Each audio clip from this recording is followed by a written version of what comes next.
Hello everyone, this is Kim. Welcome back to Fables, and welcome to yet another unplanned, unscheduled, unexpected, impromptu business adventure video. I seem to be having a lot of these episodes these days. I just have a lot to say, and it also seems like I just have a lot of things that I'm mulling over that I feel like sharing. So yeah, I think partially it's because I just going through so many business changes, so many personal changes lately. I just have a lot of thoughts. Okay, so in this video, let's get straight into it. I kind of want to do like I don't know if you can call it like a thought experiment. It's more like an activity, and also just like I just want to dump some of my thoughts into this video just to get it out there. So the topic I want to tackle today is actually imposter syndrome. So just a little bit like background information and kind of how I experienced the term, or kind of my experience with the term. I personally never thought that I have ever experienced imposter syndrome. I know this is a term that's been thrown around, or that sort of existed in the business community, especially the entrepreneur and community. Like if you're starting a business, if you have your own business, if you're trying to like be self-made, etc., this is a term that's very often. This is an experience that's very often, and from my understanding, it's sort of like this feeling of like feeling like a fake, or feeling like a phony, feeling like you're not good enough. You're always toxically comparing yourself to others. You're kind of questioning your own achievements. You're also might be afraid of achieving the success that you want, and you kind of want validation, but you're also afraid of the validation because you don't believe it, etc. So it's kind of like always been in the back of my mind. I've always just been aware that there's such a term, and a lot of people in the business community and the creative community would experience the imposter syndrome, but I just kind of never consciously registered it as part of my struggle as a business owner. I think I definitely have my fair share of like insecurities and comparisons and stuff, but I just sort of I always envisioned it, or the way I explained it was it was a different narrative for me. Like I never thought that I had imposter syndrome until recently. As you probably know, I posted a couple of videos kind of just about my business journey and just kind of my musings behind the scenes or whatever. And if you've been following those, I was just thinking about the stuff I put out, right? I was just thinking about all the episodes that I recorded, all the vlogs that I did, kind of the past, maybe like the previous 3 to 4 vlogs that I did for my business, like the behind the scenes stuff, and kind of just what I'm going through. I kind of feel like there's this back and forth, right, going on. I just noticed that it's interesting that when you put content out, when you put personal content out, and then you just start to notice the patterns of your thoughts, which is interesting because I mean I've always journal, and I have my own personal means of recording my thoughts, but when you put it on a public platform to share, I guess it's just much more pronounced. Like the things that you notice from your efforts to share your experiences and stuff is just much more noticeable for some reason. I think it's because other people are kind of engaging with it too, so maybe I'm just picking up from their responses and their energetic sort of engagement with the video, and I'm just noticing things for myself. Anyway, so that's beside the point. Anyway, so I was just examining the past vlogs that I put out, and I was just noticing that there's this back and forth going on. Like I put out this one video saying that I feel really confused because I kind of want to be an artist. Maybe being a spiritual counselor isn't my lane. I don't really feel like helping people, not in the sense that I don't want to help people, but it's just that I don't resonate with the role. And then I made another video about that, and then another video about kind of just going back, like I'm always trying to like define myself. I'm always trying to have like a very clear idea of who I am, especially through the lens of business. I always want to have a very clear definition of or image in which I embody, in which I communicate to my audience. Like I always have that desire, or I always have that, and maybe even the pressure to do that. At the same time, I'm always torn between having that really clear communication versus just winging it and just doing whatever that comes to mind and just being myself and just having less pressure about being perfect, etc. And the thing that I go back and forth a lot the most is what you saw in those videos, is like wanting to be an artist, wanting to have a lane, and then feeling like I don't exactly have a lane, feeling that maybe all the things that I do is my lane, and then feeling like also just there's also this desire to conform and blah blah blah. Like what really got me into thinking about like, do I have imposter syndrome, or kind of just explore my experience or kind of just my narrative with that, is I just keep thinking about what I said about I don't resonate with being a spiritual counselor or being someone whose like full-time job is to do that. Like that's still true, but sometimes I feel like maybe I'm just scared to put myself out there because maybe I feel like I don't really look the part, which is also something that I've always struggled with, I guess, when it comes to image, because I just feel like who wants to hear from like an Asian girl who looks like a high school student, right? So it's like there's always that, and then it's never been like very very serious. It's not something extremely toxic, but I think definitely it's like there. It's like in there. It's like in the back of my mind. It's sort of like draining me from time to time and kind of, you know, affecting my decision making, etc. So yeah, so I was kind of just all of a sudden I was struck by this idea. I was just like, do I have imposter syndrome?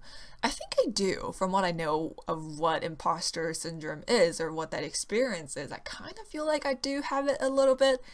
So what I decided to do was I'm going to do like a little exploration or like a little experiment in this video. I actually found a list of 10 things that basically, what's that list called? 10 signs that you suffer from imposter syndrome at work. So I think this list is more oriented towards like being in a workplace, but I can just kind of you know, adjust as I go. Like anyway, my idea for this is I'm gonna go down the list and I'm gonna see if it applies to me. If it doesn't, I'll explain why. If it does, I'll also just reflect on my own experience. So this is sort of like a live reaction video, so to speak, mostly for myself, and also just to have a structured thing to kind of a structured list of ideas to unravel my own experiences with potentially having an imposter syndrome. So there we go. Okay, so number 1, when people praise you, you fear you won't live up to their expectations. So it says that instead of internalizing their praise and really taking it in, your knee-jerk emotional response is to feel ashamed and unworthy. I think that's definitely true. Like sometimes when I see positive comments under my Instagram or YouTube video, and I don't know, I just have this really detached mentality towards it. Like I think I've always been really numb. I just always feel like, well, I don't know. I think I do question it a little bit. I think I do worry that, oh, I won't live up to the expectations. Like, am I enough? Like, do I really deserve this praise? So right off the bat, that's a yes. So, you know, I always feel like, oh, am I actually like really good at teaching tarot? Am I like actually that fun to watch? Like, do I really deserve your attention? That's some things that go through my mind from time to time. So yes, that is true. So that's 1 out of 10. Let's see like how many things I tick off on this list. Number 2, you feel your success is due to luck. Even though you got good grades at school, beat out many competitors to land this job or run this business, I guess, and may have even received raises and promotions or other means of recognition, you nevertheless feel that your success thus far is accidental, not earned. So this one is a no. I definitely don't believe that my success is due to luck. If anything, for the majority of my life, I kind of just always feel like I was never a lucky person. I never feel like I was an unlucky person, but I just feel like, oh, lucky things only happen to lucky people. Like I'm never the one to win like a prize from like a mini game at a fair, or I'm never the one whose like success is fast tracked, or I just, you know, have to get stuck with like working extra hard. So that's a no. Like I never thought that I was just lucky. I just kind of feel like, oh, if anything, I feel like I'm not unlucky, but if anything, I feel like I didn't really have a lot of lucky sort of synchronicity or forces that really helped me in my business, which isn't true. Like like sometimes I really hate talking about this because I just feel like sometimes I just sort of I sound like I'm being very ungrateful, but that's really not true because I try to be as grateful as I can. I never want to take my blessings for granted, but you know, like just overall, I feel like I don't feel like my success is due to luck. It's I don't feel like I'm particularly unlucky. I think I'm just kind of neutral mostly. I just feel like, well, you know, I'm not like a super lucky person, but I'm not unlucky. So I guess I just feel like lukewarm about the whole luck thing. Okay, so that's number 2. So that's still 1 out of 10. Number 3, you're afraid others will discover how little you know. This one is like a half point. Like I don't particularly feel like I know little. Like I think I'm pretty knowledgeable.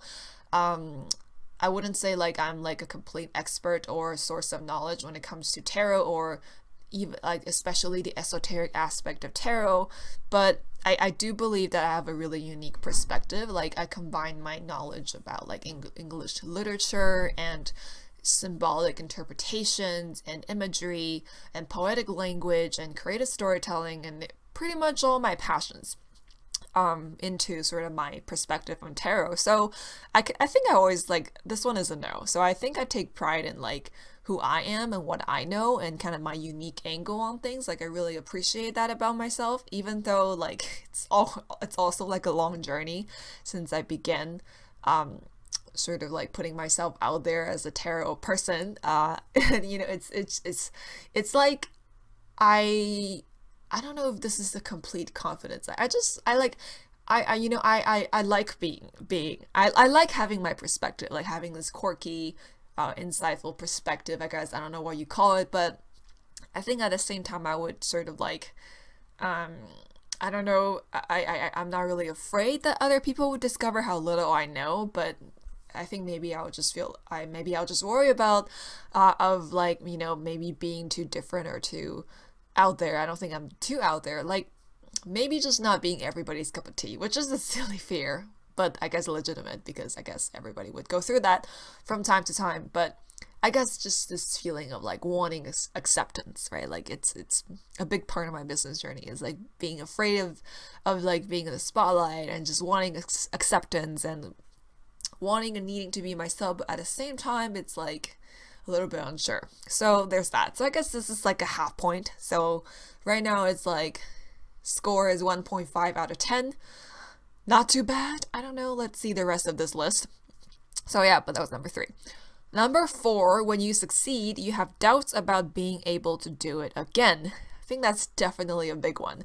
And I think I just have questions about like being able to succeed to the way I imagine it at all. Like, like I've been doing Fables stand for a long time, but I'm fully like, it wasn't until last June or July that I was like fully committed to it as like, you know, actually running it as a full-time online business. But the whole journey, to be honest, is just very, I feel like I'm a hardworking person, but sometimes I just question myself, like maybe I didn't work hard enough, maybe I wasn't smart enough, maybe what I did it didn't really matter.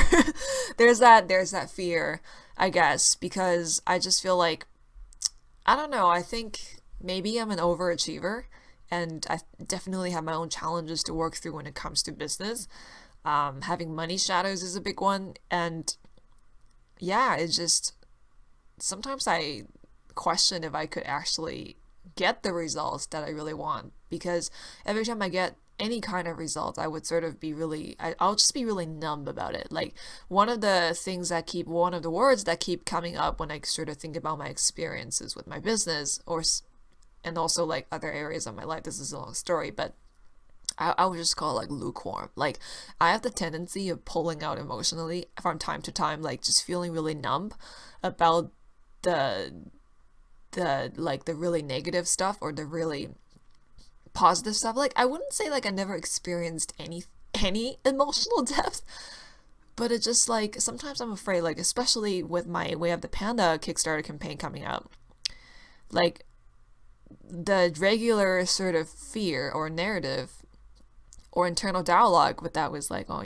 I'm scared that it's never going to get funded, or I'm scared that it's never going to succeed, but my even bigger fear is like it's going to be so successful, or it's going to be successful, and then I won't be there emotionally to feel everything. And that's scarier to me than failure, because you can always learn from failure, and not feeling your blessing just seems like a very ungrateful thing to do, and I don't want to do that. And I don't know how to, like, it's just, yeah. Anyway, so, yeah, number 4, when you succeed, you have doubts about being able to do it again. I think I'm just, like, sometimes I'm just, like, afraid of never making it really big.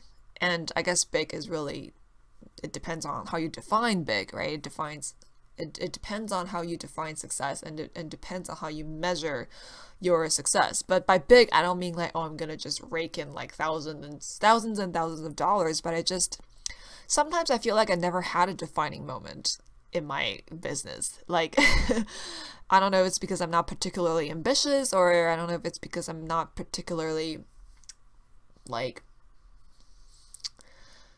business savvy. I don't know, like, it's definitely a journey for me. I wasn't born to be business savvy. I was like always uncomfortable with numbers. It's something that I had to like really learn and really kind of grow into. So I guess there's that. I don't know if you experience the same thing. So I guess that's a full point. So now I have 2.5 out of 10, I believe. Yeah, I'll just like double check when I finish this list. So that was number 4.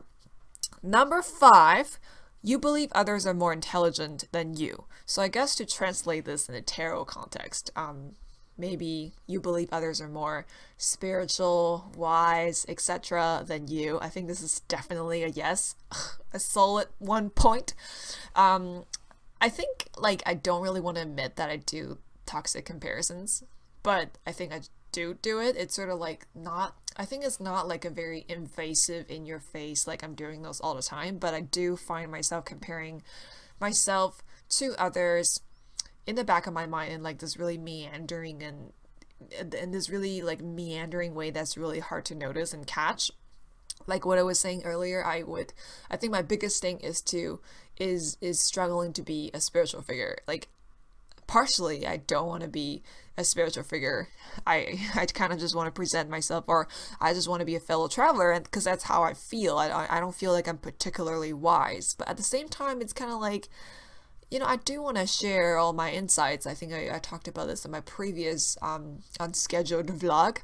Like, I do want to share my experiences with others. I mean, I don't know if I want to say like I want to teach, but it's like, I don't know, I've always struggled with the idea of teaching. I think I've always loved teaching. I think I've always known that I wanted to teach, be it like English or writing or tarot or something. Like, I don't know, I just always loved teaching, and I think I want to be a teacher. I am a teacher, but it's just so hard to say that sometimes, because even in my own sort of English tutoring career, like I've done that for 10 years, and it just like, it was very hard sometimes to convince parents to trust me, especially when they first meet me, because the first thing a lot of them would ask is, how old are you? You don't look like you're qualified to be a teacher. And I've had parents who, I think the worst is like, they don't say anything. They will like, like have me tutor their kid for a month, and then they'll just make up some crappy excuse about like not wanting to use you as a tutor. But I could tell it was because like they don't really sort of see me as an authoritative figure. But maybe that's just my internal dialogue, because they never said anything to me about that either. I just sort of, there's always this like gentle hostility or questioning or judgment about like, am I qualified to do this job because I look so young and I look like a kid. I also like am like more of a playful type teacher. I don't really believe in like disciplinarian, like just sit there and work on your stuff and then and just don't disrespect me type of teaching. And I think that's sort of like a stereotype that I tend to evoke in people because I'm Asian. But I'm really someone who's very creative. I like to inspire my students. I like to connect with my students. I like to get to know who they are, how they learn, really teach them how to think and how to approach English or writing from a more critical thinking perspective, etc. So, I personally think that I was a pretty good tutor. But like, a lot of times, like, I just get these like question, like you can just feel them question, like you can just like, or like it's just like really hard sometimes. Like I'm just like, I think, I think I'm worth your money, and honestly, I think I should be charging more with my sort of expertise. Like, anyway, I'm not an English tutor anymore, so that's that. But I think I definitely do still have that from time to time. I just feel like, oh, I don't know if I can call myself a teacher because I look so young. Maybe it's easier for me to be an artist because I can just be like told a page of cups and just be like, hey, check out my art. And I don't need to like, feel pressure to kind of like convince people to listen to me or whatever, which is like a dumb thing to have because like, you can't convince people to listen to you. You just speak your truths. And if people listen to you and resonate with that, that's great. But you can't just be like, hey, you can't be needy about it. Like I don't know what I'm talking about. But that's one thing that I tend to struggle with, which is my image. Like, do I look the part? Can I be a teacher? Like, because I just throughout my whole life, okay, this is like a sore spot for me, I suppose. Just throughout my whole professional career, whatever it is that I do is, well, for the most part, it was English tutoring because that was like what I did for the majority of my life before I started doing this full time. It was literally just like, can you teach my kid because you look like a kid as well? Oh, and then we don't want to pay you more, so we're gonna like haggle. Oh, haggling parents are so annoying. It's like, can you like give us a discount? And I'm just like, no. Like, anyway, that's all in the past. But that's one thing I struggle with. I think it still has its hold on me from time to time. That's why I'm always just so indecisive about who I am as a person. So there's that. Yeah, so that's number 5. So that's 1 point. How many points? I think it's 3.5 out of 10 now. Okay, so number 6. If you're out for a promotion, you don't tell anyone until it's a done deal. So I guess this one doesn't really apply to me since I'm self-employed. This is my own business. I'm an entrepreneur. So I guess it doesn't really apply. You project fears onto others, believing that they will find out what you really are and change their mind. I don't think this applies to me. If anything, I just over-announce my plans, and then I just discover that I kind of bit on more than I could chew, and I get overwhelmed, and I feel bad for not delivering. So I guess I don't really have a point for that. But I guess it's sort of like two sides of the same coin, so maybe I'll give it half a point. Just because I feel like I don't really try to hide my plans or my potential successes. If anything, I kind of just over-announce it. I don't know like where that's coming from, but okay, I'll do like a half point because I kind of feel like the over-announcing is also this fear of like people seeing me as someone who doesn't deliver or, trying to meet this imaginary line of expectation from my audience. So I'll give it half a point. So I have 4 out of 10 now. 4 out of 10. Okay, so number 7, you feel you have to work harder than others. Yes, I don't think I consciously really registered that statement, or I'm not driven by that statement on a very clear level, but I think I do feel like I need to work extra hard. And this is like, layered into like my own sort of like escapism and my fear of rejection and my fear of not delivering and breaking a promise, just all lumped into one. So sometimes I end up working overtime or just overwhelming myself with work that doesn't really drive my business, or it just ends up driving my stress and insanity. So I do that a lot. If anything, I feel like I should give this like 2 points because that's kind of my downfall. And when I said escapism earlier, it was like because when my dad passed away a couple years ago, I sort of just dived into my business, and I kind of feel like I wasn't really doing things that would drive money. I was just like blogging and just writing and just doing whatever I could get my hands on to get away from the reality. So I think that kind of just get like ingrained in me. So sometimes like when I find myself feeling stressed, or when I feel not enough, or when I feel like I'm not meeting the expectations of my audience, I just start overworking myself so I could feel better. But that's something I'm aware of now, so it's not like as prominent as before, but it's kind of there. You know, it's sneaks back on me sometimes. So I feel like I need to give that 2 points, because that's the one, like one of the biggest thing that affect me. So what was the point? 5 out of 10? 6 out of 10? No, it was 0.5. Oh, I lost track. Damn it. Okay, I'll just do the points at the end. Oh, I should have been writing this down, but whatever. I think it was like 6 out of 10. Okay, number 8. You always have a backup plan ready in case you're discovered. No, I think that's a clear no. I think I can just skip that one. I have no thoughts about that. Number 9. I don't know how to do it on one hand. You seek external validation, yet don't fully believe it when it comes. I think this one deserves a 2 point. That's another one of my problems. So it says that it's good to be humble in the face of major recognition, such as an article written about you or a company-wide announcement that your cell numbers were highest. But people with imposter syndrome can always hear what others say about them and just allow themselves to feel unabashedly proud. Unabashedly. Oh, can't allow that. Okay. Yeah, that's true. Like, I always question the compliments that people give me. Like, I just always have this detachment about it, and I just always feel numb. I think I would just deep down inside, I would just be like, do you really mean it? I think it's because I don't know, I just feel like I've been, like, rejected so many times. And I feel like not really in business. I think business is business, right? It's like if people don't really resonate with you, it's like, whatever, it's not that personal. Even though like sometimes it gets a little personal because people are dumb. People are just like a little judgmental, but I think a lot of the, how you experience validation has a lot to do with how you experience yourself in relationships. And I've definitely gone through a couple of relationships. Actually, not a couple. Well, actually, literally a couple. 1, 2, 3. 3 that I can name. Only three that I can name where it's sort of like, I wasn't really appreciated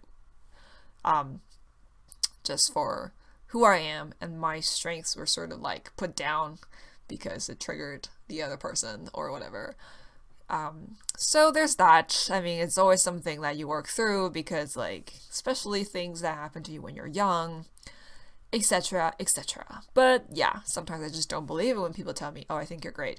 I think it's because I probably internalized from those relationships. Like I think I knew that when they gave me a compliment or when they say nice things to me, they would sabotage me, like, and stab me in the back somehow later anyway. So it's kind of like their actions didn't really line up with what they said and how they presented themselves. So I think there was also always that discrepancy, and I think I learned that. I think I just learned that people can be fake sometimes, and even so I think this is what drives my insecurity and doubt, or just this numbness. It's like, oh, when people give me a compliment, when they genuinely wish me well, when they give me a blessing, when they say something nice, maybe they're not being real. And I know, like, from a fact that this isn't true. And if you have ever shown your gratitude and said anything nice to me, like, really, really appreciate it. But it's just so hard to believe it sometimes. And that's my own problem. But this is why I'm afraid of, like, success. Like, I just don't want to feel numb and ungrateful. I want to be fully present. I want to focus on the now, and I don't want to get... I just want to be free from my shadows and just like feel everything as they happen, and not filter my present experiences with memories from the past, because that's living in the past. So something I'm working on. I'm sure something everyone's working on. Okay, that was number 9. I believe the last one, number 10, You keep your real life upbringing, degrees, etc. secret from peers. Well, I don't hide my degree, or I don't hide those specific things, but I think I do dread talking about my business, especially now, because it's just like, after I quit my tutoring business last year in June, and I did Fables full time, it was just like a lot of bumps along the way. It was just like, like you just feel like, oh, now that I quit, and then everything's gonna line up, and then like you're just gonna like, you get to be doing you get to do what you love to do, and then like people are just gonna notice you, and then like you can just like sit back and relax, and like well, wasn't like that at all. It was kind of silly thing to hope for, I guess, because you really want to, when it comes to business, like you definitely, I think it was like that euphoria of like that adrenaline of like just having quit, and you just have so much hope and just like somewhat unrealistic expectations about your business, and you just kind of like forget that it's a learning journey, and you just have to go with it, and you just have to kind of adjust course. I think one of the biggest sort of mistakes that I made when I first quit, or when I started doing it full time, was I just dived into certain things too quickly, thinking that it would bring me results, but I never really took pause, and I never really thought about how it was affecting my business and affecting me. I didn't really look at it was, are certain platforms or services or time or projects, are they really good investments? Is this actually like creating results, etc. So that's kind of like one of my downfalls. I should maybe make like a video about that. 10 things that I fucked up in my business, so you can avoid them in the future. But yeah, okay, so that was like 10 things, and I kind of feel like I totally lost track. I should have just been writing this down. Okay, let me just quickly review the list so I can count the points.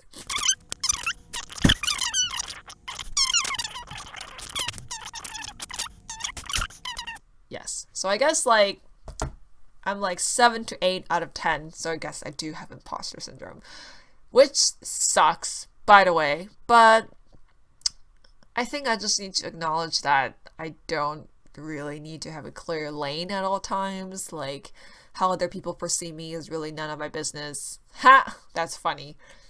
I guess it's my business when I'm creating for an audience and deciding what is something that I want and also aligns with what they want, so we can both get what we want, etc. But ultimately, it's kind of like you can't really control how people see you, and their experience of you is ultimately going to be very different from the way you envision yourself. So like a lot of things I realize about sort of my presence or my business persona or just my business image, actually like people telling me like, oh, I feel like you gave me this insight or blah blah blah. So it's like a lot of times I didn't really think of projecting those things, or just didn't really think of really like like being that person, but it just ended up being like my videos or my courses or my blog posts, it just ended up being experienced that way. So it's like ultimately how I envision myself and how I want to put myself forward is different from how people is going to experience my content. So really there's no point worrying. So yeah, I guess I do have imposter syndrome from this list. If you want to check out this list, it's called 10 Signs That You Suffer from Imposter Syndrome at Work. It's by Joyce Roche, and it's written 5 years ago, and it's published on business2community.com. I'll just leave a link down below. So if you want to go through this list like me and do some reflections, you can use that list. It's not like an affiliate link or anything. I just randomly found this on the internet. So if you want to check it out, you can. That's the list I used. And yeah, I don't know what to do with this insight, to be honest. Like, I just feel like I kind of wanted to explore it. And I guess it's fine, because I know a lot of people go through this. So it's like, I'm not like the only one. I think as long as I'm just like keeping calm and carrying on and just continuing to grow and to be the best version of myself and just keep adjusting course according to what my heart wants and also what what works and what doesn't, etc. And just don't not be afraid to acknowledge what's not working, because I feel like sometimes, personally, I kind of feel like I could be a little escapist, or just kind of like bad habits. Like, I have a bad habit of becoming like an over worker or a workaholic to compensate for my lack of progress, instead of actually examining the things that are dragging the progress behind. I don't know what I'm talking about. Anyway, so yeah, that is this vlog.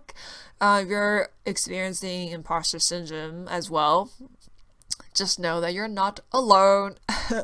Even when you feel alone, you're not. At least now that you watch this video, you know I have it too. So it's like, you can't judge people by their what they put out. And yeah, so just hang in there, I guess. Like, we all have our, like, I think we all have things that we're insecure about that make us doubt, and we have things that we really want validation for, things we really want acceptance for, and I guess those things tend to be the parts of ourselves that are the truest, because if they didn't have that kind of weight, we wouldn't be wanting acceptance so much. So if anything, those could be those fears or the things that you tend to have imposter syndrome over. I guess if anything, it's an indicator that it really matters to you, and that you really care about it a lot, and you really want it to work. So if anything, it's just a testament to how much passion you have and how much love you have for the work that you do. So in the end, it's all good. It's just like something you work through from time to time, and ultimately it's fine, because we all have those moments, and it's like not a big deal at the end of the day. So yeah, that is my parting words of wisdom. It's like always attempt to summarize my own musings, which is good, mostly for me, because I always need to extract the lessons.